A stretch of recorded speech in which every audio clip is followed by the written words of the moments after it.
Welcome to the DesignRush Podcast. I'm your host, Vianca Meyer, and today we're diving into a topic that could transform your agency, i.e. making data work smarter, not harder. Our guest, Christopher Penn, co-founder and chief data scientist at Trust Insights, is here to break down how turning raw data into actionable insights can revolutionize your client relationships and drive big results. So many agencies are in the business of vomiting a data as opposed to converting it into something useful. The reality is stakeholders today have like 45 seconds for you, unless something's gone really right or really wrong. And so you have to figure out how to condense the data you have into here's the so what, here's the now what, and maybe here's the two things I need you to make a decision on. And that's all the time you get. So as an agency, to use this information, they have to stop treating it as data as the final product. Data is the ingredient. The final product is the pizza or the souffle or whatever. No one eats a pile of raw flour.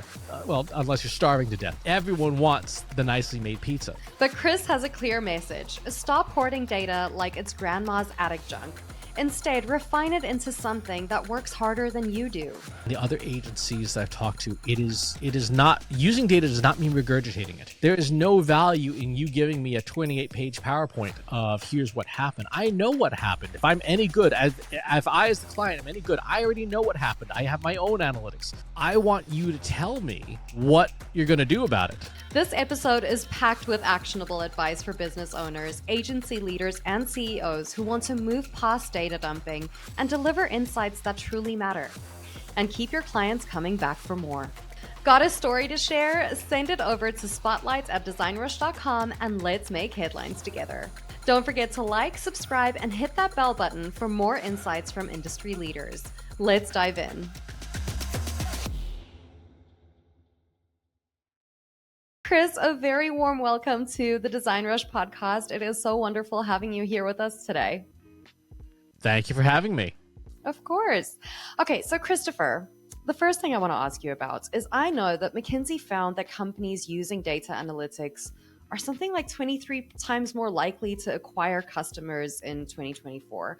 So what I want to know is what basic data practices should these agencies be putting in place to really see these kinds of results?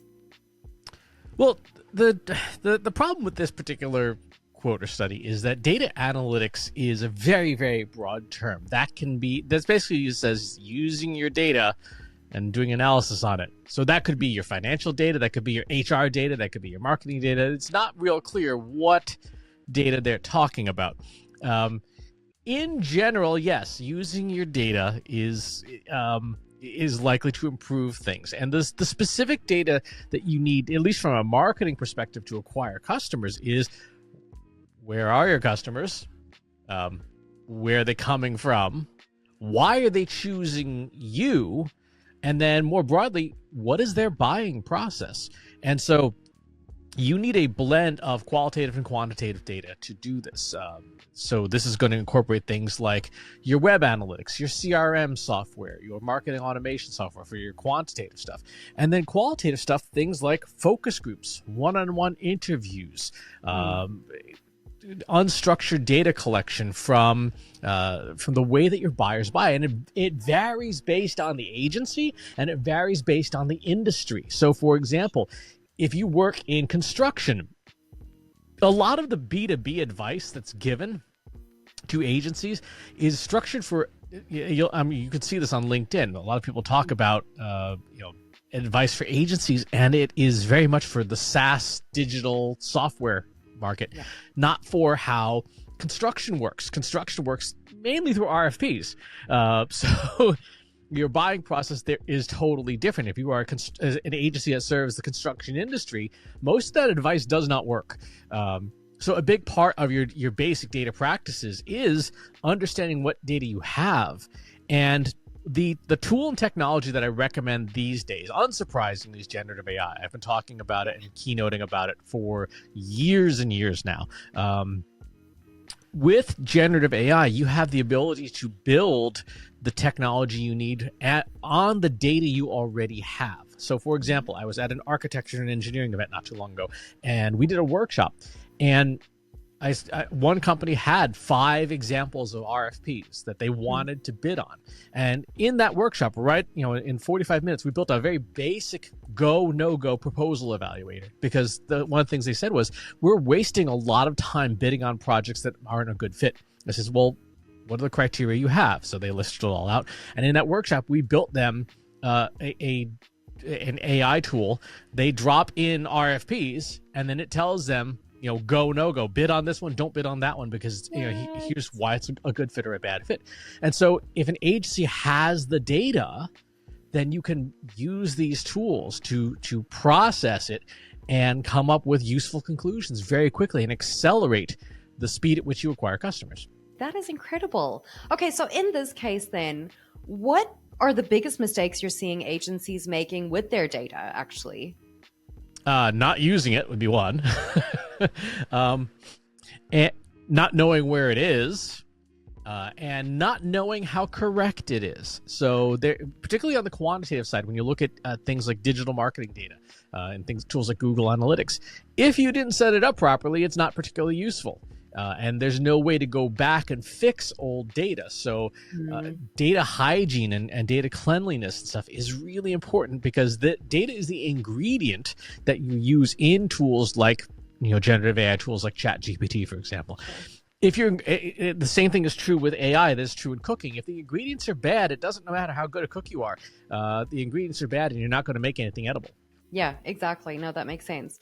Can you actually give me an example from Trust Insights where using this sort of data-led or using data led to really winning and keeping a client? So almost everything we do is under NDA.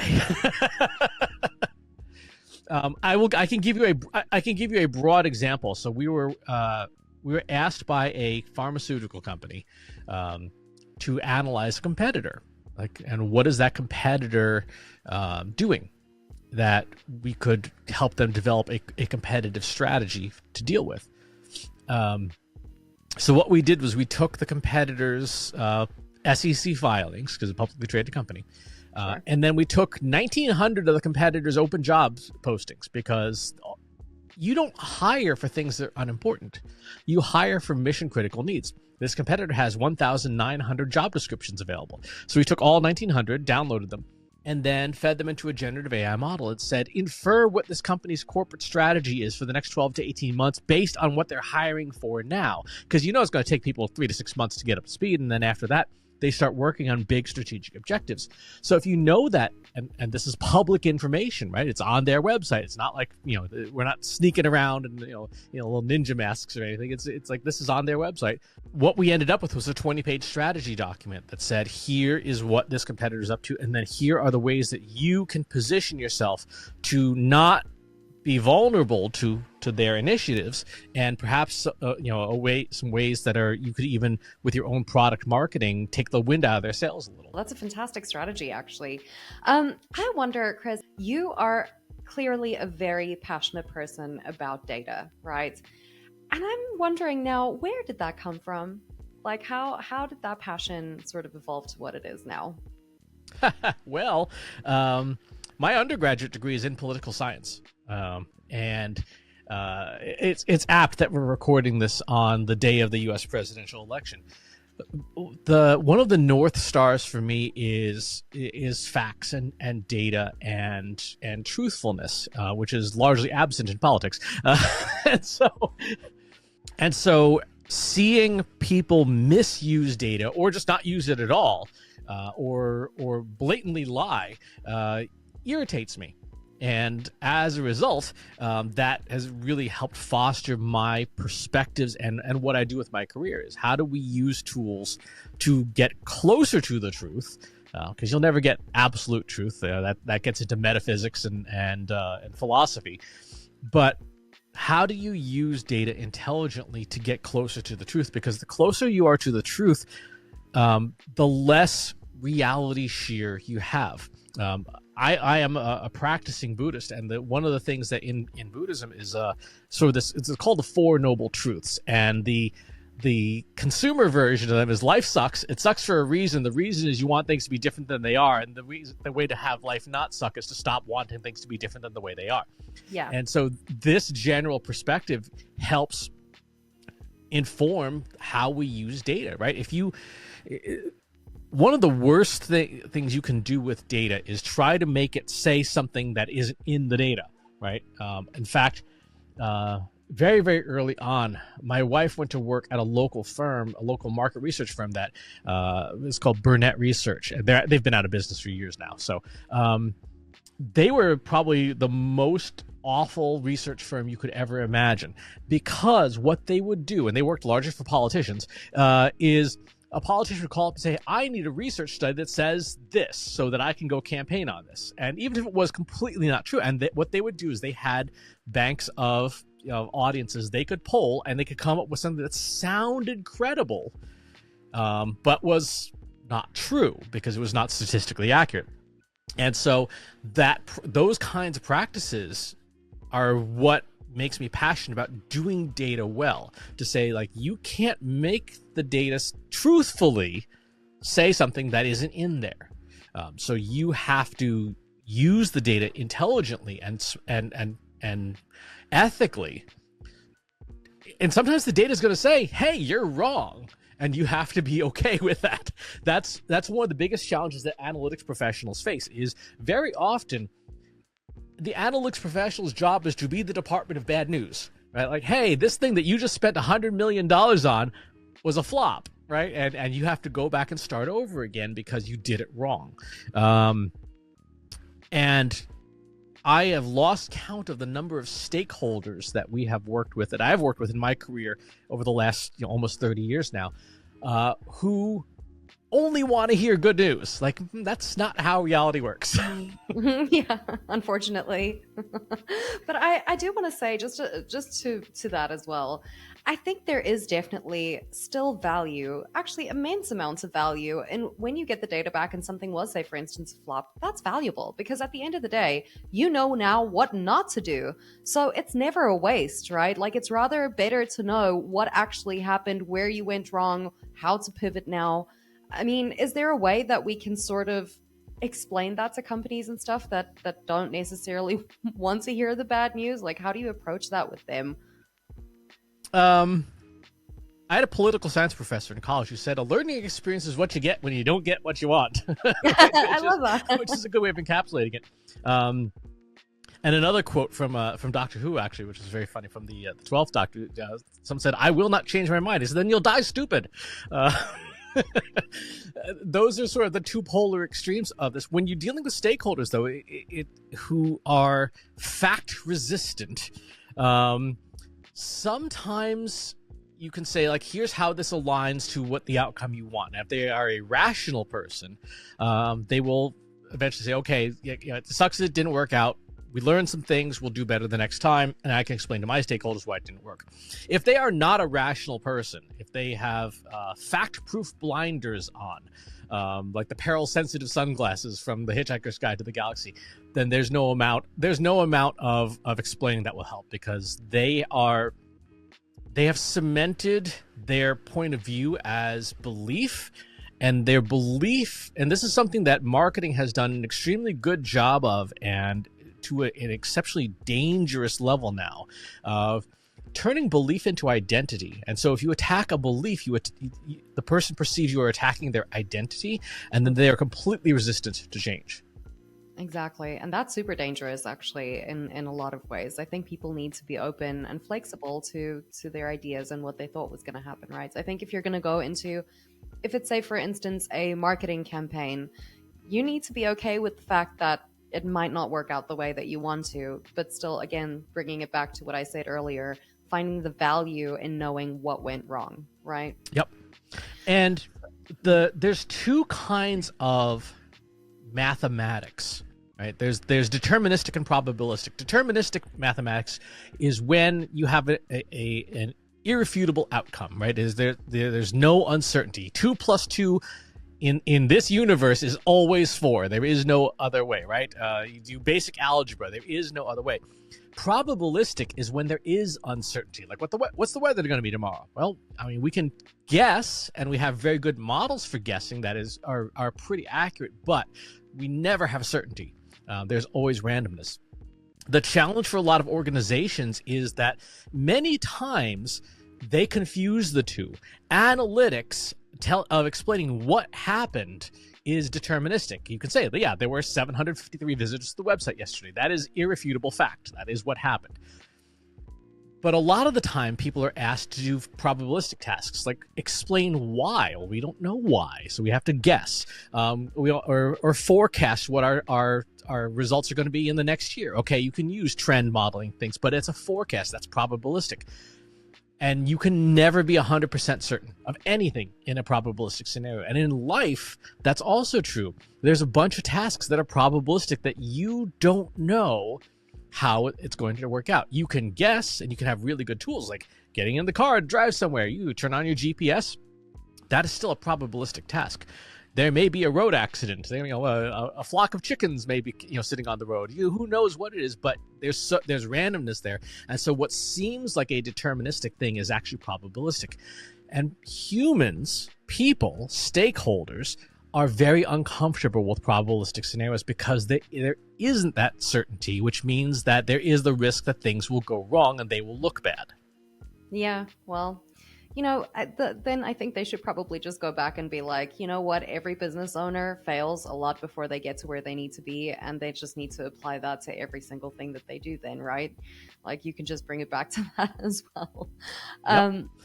Christopher, I wanted to also ask you one thing, just again, along with agencies. I wonder, what is the first step for an agency wanting to really start with these sort of predictive analytics, right? And how can smaller agencies get into this without a huge budget? Well, the first thing is, what are you predicting? Why are you predicting it? And do you have the data to do the prediction? And is it data that can be predicted? That last one's really difficult because all forecasting, all predictive analytics relies on seasonality and cyclicality, right? So you can predict pretty clearly when people are going to start searching for gift guides.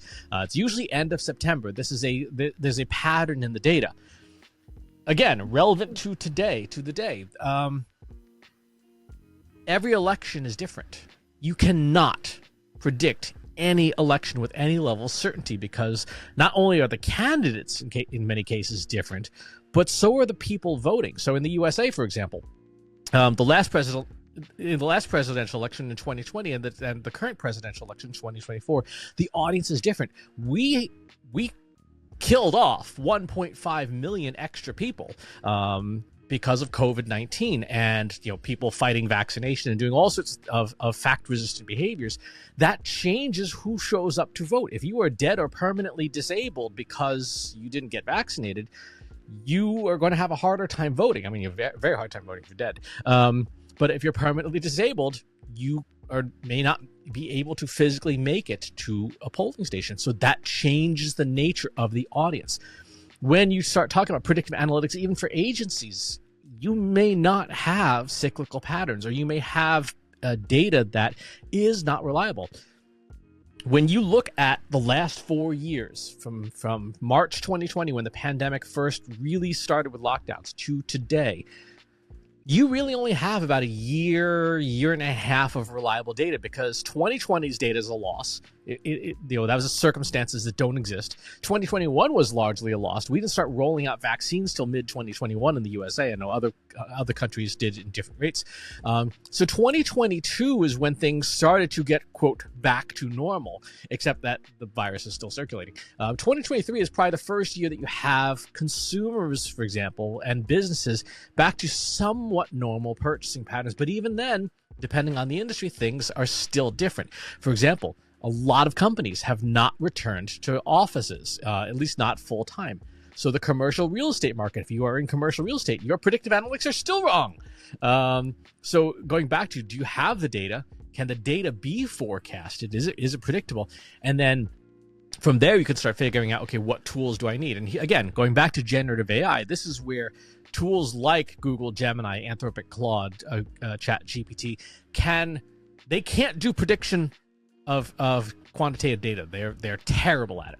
What they can do is help you write the code you need in a programming language like Python or whatever to build your own predictive tools. And they're very good at that. I mean, I build software all the time with these tools, and it's very, very good. But you have to know what you have to know what you want, and then it can guide you the rest of the way. And you have to be able to run code. You don't necessarily need to be able to write code. You can copy, as long as you can copy and paste, but you need to know what you want, what you don't want, and how to run it once you get it. I know that you talk a lot about dark data, which is basically data that's there but obviously isn't being used, right?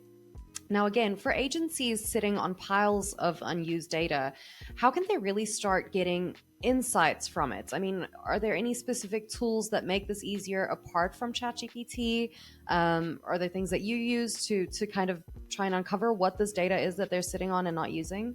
Yeah, so the number one data source there is your own employees and what's in their inboxes, because very often in agencies, you have account managers and account teams and stuff like that. And people are talking to clients all the time. You have conference call transcripts and meeting notes and all this stuff. And all that goes into a SharePoint drive and no one ever sees it again.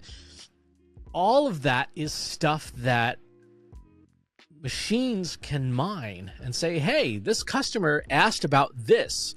That is not currently a service that our agency offers, but conceivably we could. Like you could theoretically do that if you wanted to. So just the other day, I was doing some work with reporting on backlinks, inbound links for SEO for a client, and I got this wild notion, and I had Anthropic Claude help me write the code to process it to create essentially a report of how long does it take for a piece of content to get a link from the time it's published by topic area, like how-tos, news articles, podcasts, etc. And it creates this very nice chart. And I'm sitting here thinking, that's a useful thing. I wonder if we should offer it as a service, right? It's using data we already had, but using it in a different way. So part of it is using generative AI tools to create the infrastructure you need to process that data. But the bigger part of it is, where is that data? Who has it? What format is it trapped in? It might be in here. It might be in your head, in which case you sit down with your best people for 30 minutes a quarter. You turn on a voice recorder. You tell them, obviously, we want to hear, what are you hearing from clients? What are their concerns? What are things that have got them worried? You do surveys to clients and to say, what are you worried about? Not to pitch them anything, just to say, like, we want to hear from people who are our valued customers as to what's going on in your world. That qualitative information you then hand to AI tools to distill down and say, here's what we're seeing. Here's some things that are emerging trends that don't have a lot of quantitative data to back them yet. But 5 of the 20 top clients that we have, at least in passing, mentioned this. It's not on the top of anyone's list, but this could be a thing later on. So that's when we're talking about dark data, we're talking about the stuff that is part of all of the conversations you have, and taking advantage of it. It's there, it's yours. You don't need permission to access it. You just got to use it. From listening to our conversation now and going through this, I actually think that we all deal with data a lot more than we realize every single day of our lives. So I'm wondering, just on top of this, what are the most surprising or unknown data sets that you would classify as data that every agency has on hand that they are potentially not using right now? Conference call recordings, without a doubt.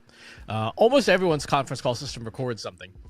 Most of the time, this current systems, unless you're using some of the newer ones, don't transcribe it. So you've got hundreds of hours of audio that is laying around that you can literally just drag and drop into a transcription system. The one that we use around the office is called Fireflies. And what's nice about Fireflies is it will even give you a bullet point summary of, hey, here's what happened in this conversation.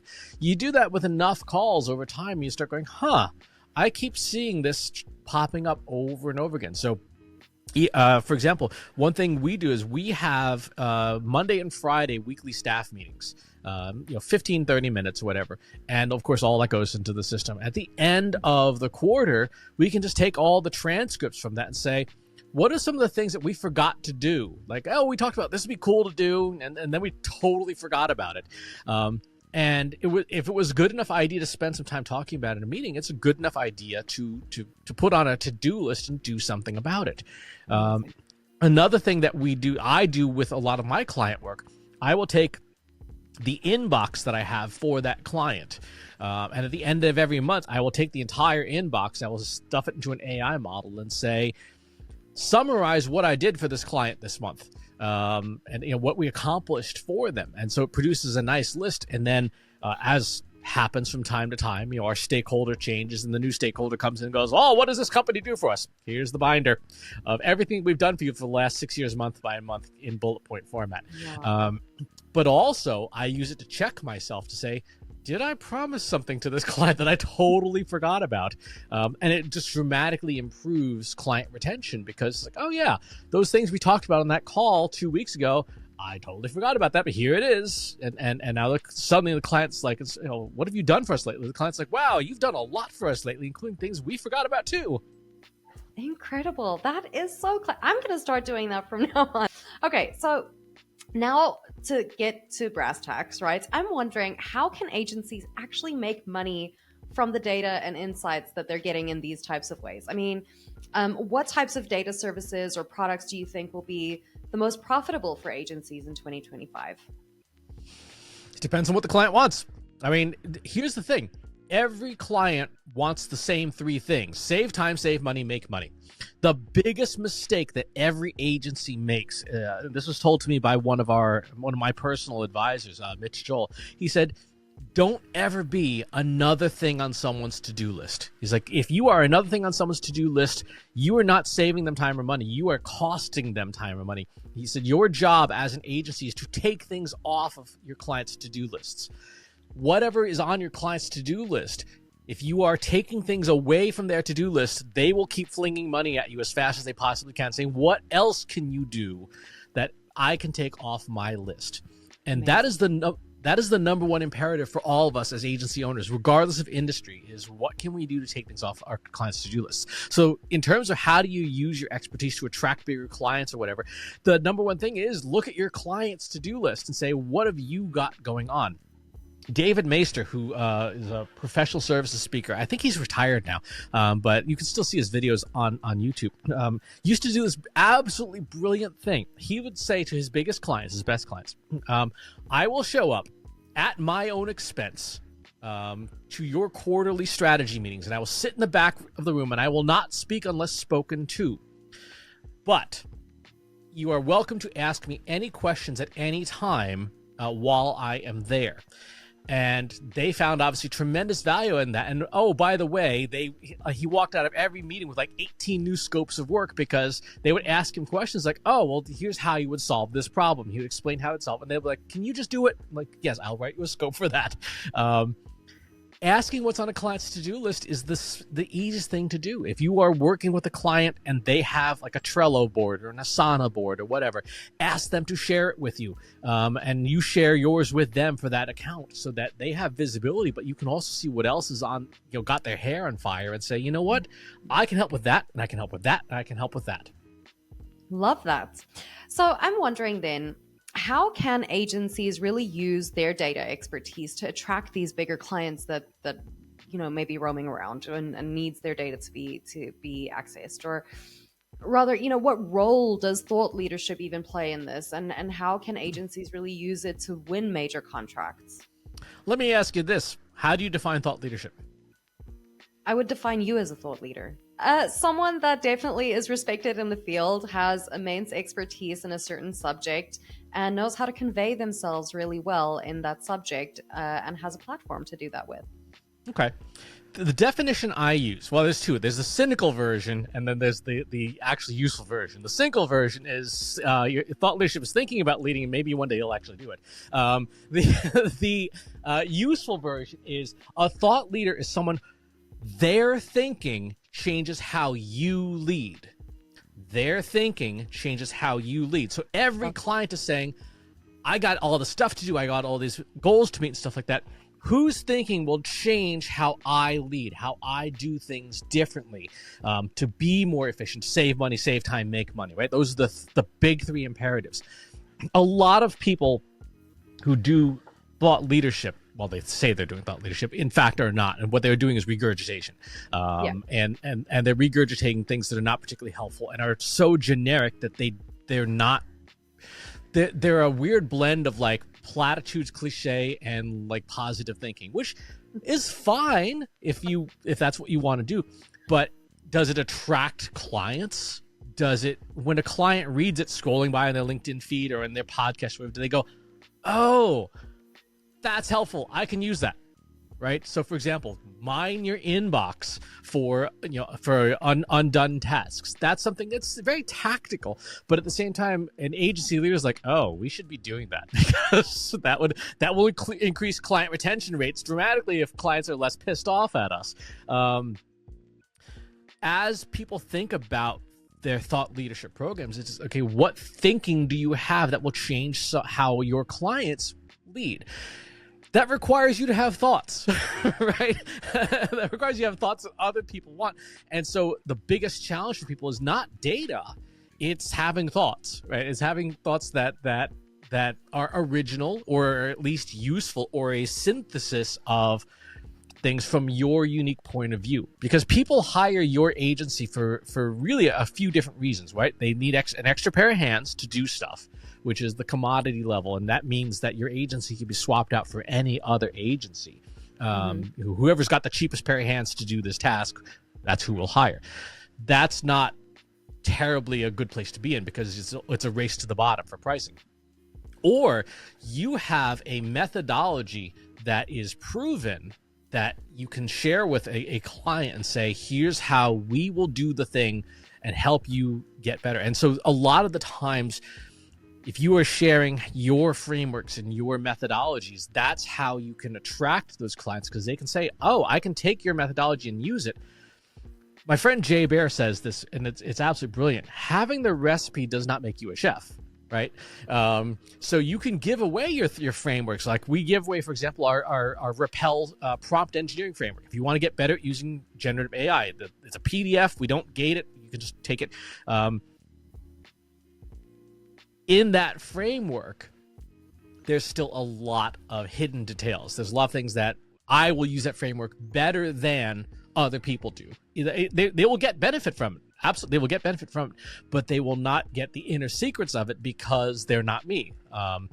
That's how thought leadership works in its ideal format. Is you give someone something, they're like, oh, this is great. And then they realize, I don't know that I want to do this myself.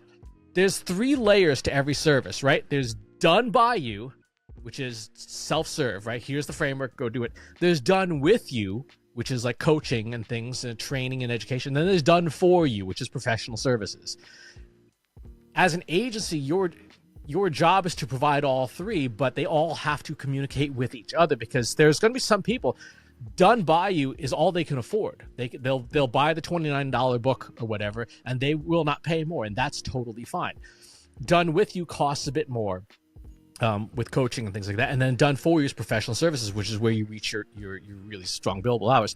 If an agency is struggling to attract bigger clients, it's because they haven't done the other 2 steps that people can get a sample of and go, oh, this agency knows what they're talking about. I'm going to try their stuff. They try it, like, that was cool, but I feel like it could be better. Or it's like, the examples I give for those is there's a recipe, there's a meal kit, and there's a restaurant, right? You can get the recipe, but sometimes you just want someone to cook the meal for you. Right? Sometimes you just want to go somewhere and go out to eat. That's the same mindset that agencies have to think about. Is we provide the recipe so you can do it yourself if you want. You're not going to cannibalize our business because we do it better. Like we have better knife skills than you do, so we can cook this recipe way better than you can. But there's enough for people to go, oh, you know what you're doing.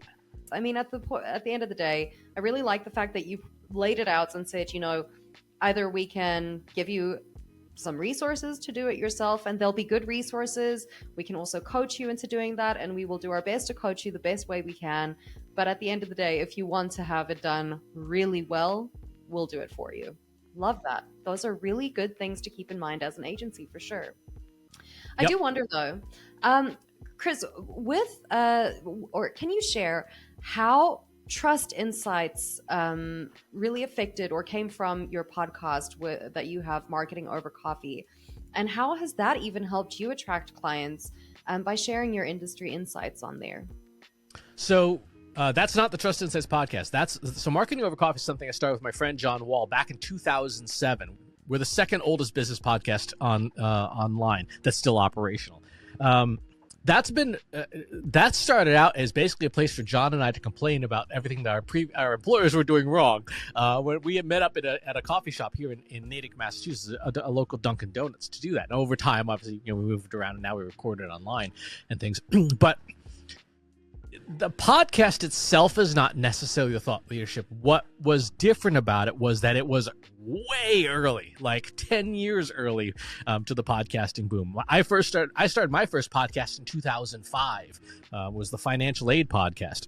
And what made it stand out was, it was like one of, at that time, like 500 podcasts, because there were not that many, and it was a pain in the butt to listen to them. So there's only a very small audience, but it was a different format, and it was new, it was novel. Same for Marketing Over Coffee. It was new, it was novel.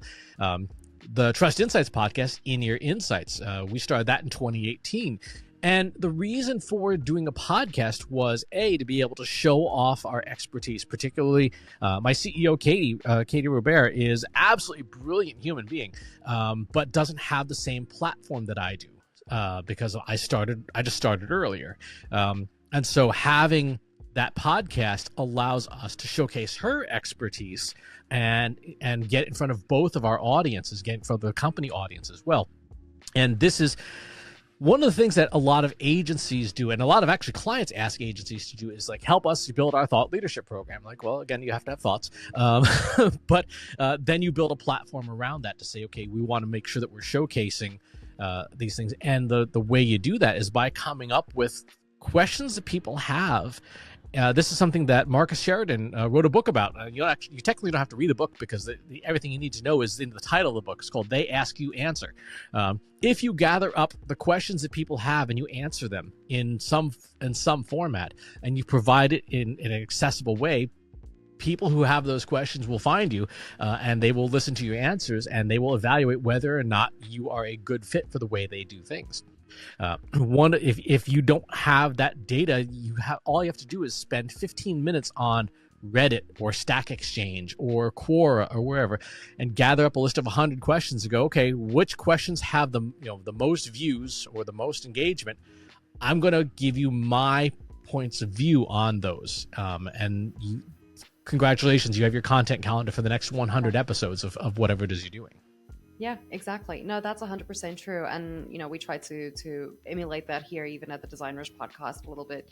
But that's true. As long as you can go and answer specific questions that people are already asking on the internet, hello, it's like a no-brainer, right? Like this is easy to do, actually.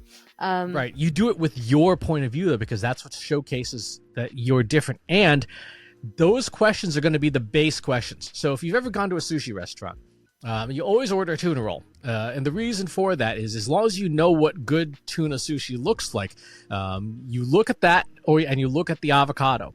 And those are your bench tests. And you can tell how good that restaurant is based on the condition of their tuna and their avocado. So if you order that and you taste it and you go, wow, these guys don't know what they're doing. Or you just look in the little window like, that avocado is suspiciously not terribly well colored. Maybe we shouldn't eat here. The same thing is true of the basic questions. If you answer, if you're evaluating an agency, you look at their content and go, wow, that's a pretty basic question, and that was a stupid answer. You should not hire that agency. Yeah, 100%. That makes a lot of sense. Okay, so Chris, I only have one more question for you before I let you go.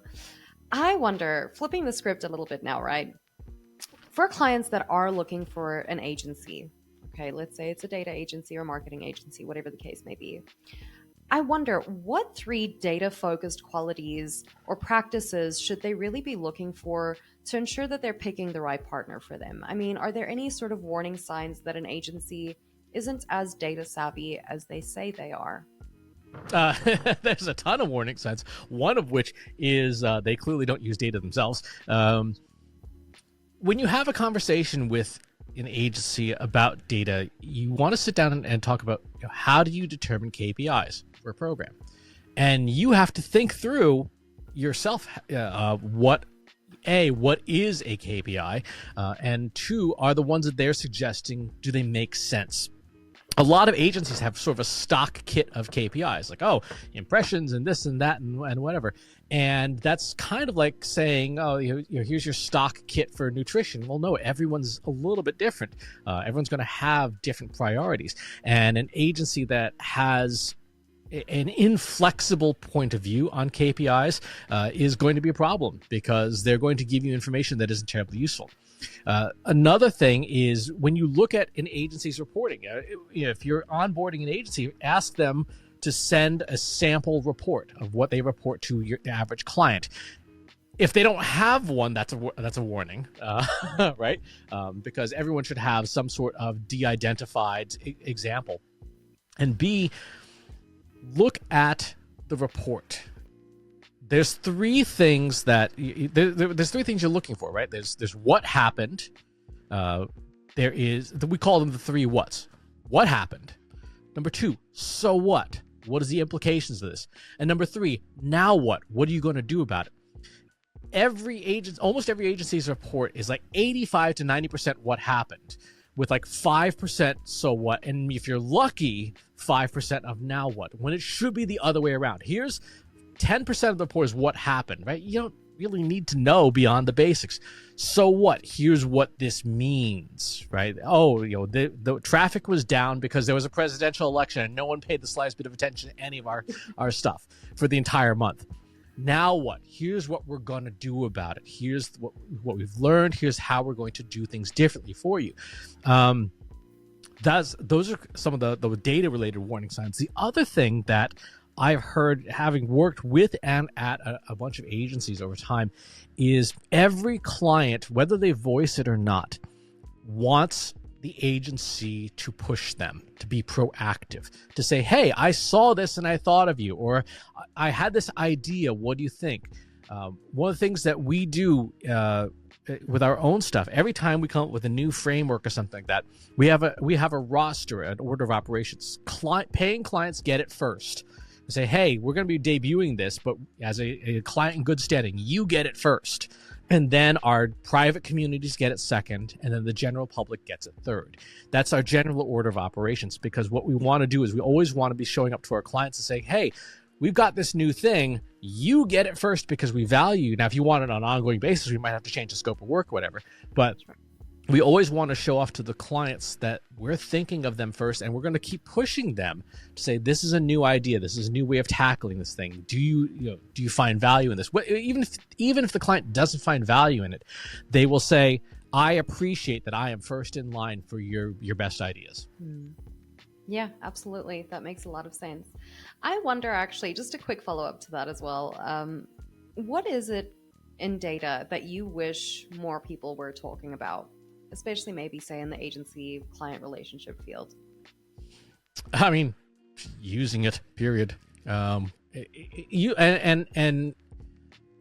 when I think back to all of the clients and the other agencies that I've talked to, it is not, using data does not mean regurgitating it. There is no value in you giving me a 28-page PowerPoint of here's what happened. I know what happened. If I'm any good, if I as the client am any good, I already know what happened. I have my own analytics. I want you to tell me what you're going to do about it.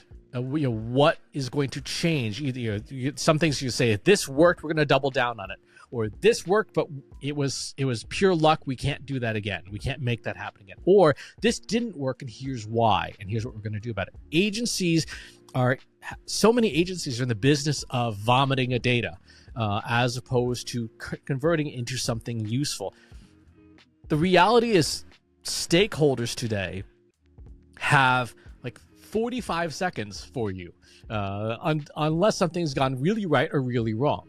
And so you have to figure out how to condense the data you have into here's the so what, here's the now what, and maybe here's the two things I need you to make a decision on. And that's all the time you get. So as an agency, to use this information, they have to stop treating it as data as the final product. Data is the ingredient. The final product is the pizza or the souffle or whatever. No one eats a pile of raw flour, well, unless you're starving to death. Everyone wants the nicely made pizza. So your data is the ingredient. Your insights and your next steps are the outcome. We have a framework. We call it SAINT. Summary, Analytics, Insights, Next Steps, Timeline. 5-part framework. The summary is the condensed version of the rest of the report. It's the one pager that goes to the stakeholder. Your analysis is what happened. Your insights is why. Your next steps is what you're going to do about it. And your time frame is when you're going to do it, or when you need a decision from the stakeholder to move things forward. This framework helps people figure out, of the data, here's what we need to convert it into in a usable format that a stakeholder will say, you know what, there's value here. I approve this, or I don't approve this, or whatever. Chris, this has been one of the most enlightening conversations I've had on the podcast. And no offense to any of my recent podcast hosts or my podcast guests, really. They've been fantastic. But just saying, this has been pretty up there for me, to be honest, really. Thank you so much. I have to say, I've really enjoyed this. That'd be great. Thank you for having me. Curious about what top brands look for when choosing an agency? Tune into our latest episodes where we reveal the decision-making secrets of leading brands. Subscribe to the DesignRush podcast and stay ahead of the competition.